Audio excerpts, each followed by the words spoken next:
तर या प्रभाग क्रमांक 15मध्ये मी केशवनगरमध्ये राहते. केशवनगरमध्ये आताच नाही, बरेच वर्ष झालं पाण्याची समस्या आहे, रोडची समस्या आहे. रोड तर आता एवढ्या सोसायट्या झाल्या आहेत इथं आणि सगळा मांजरीचा लोड या रोडवर येते. त्यामुळं अगदी संध्याकाळी चालायला सुद्धा येत नाही. मुलं घेऊन चालायचं बोललं तरी प्रॉब्लेम आहे. तर हे रोडचं रुंदीकरण झालं पाहिजे. रोडची खूप समस्या आहे.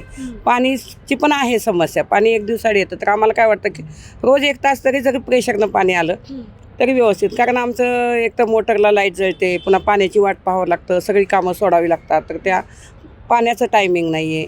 म्हणजे सगळे ड्रेनेजचे व्यवस्थित नाही, तुंबतं, त्यामुळं ते बोरिंगचं पाणी खराब होतं. म्हणजे अशा बऱ्याच समस्या आहेत इथं. मुलांना म्हणजे गार्डन नाही आहे. मुलांना कुठं घेऊन जायचं म्हणलं तर लोकांच्या सोसायटीच्या गार्डनमध्ये आपण जाऊ शकत नाही.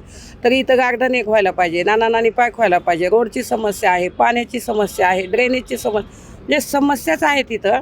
तर मला वाटतं जे चांगले जरी कोणी उमेदवार आले निवडून की त्यांनी आमच्या समस्या सोडवाव्यात, फक्त हीच आमची अपेक्षा आहे.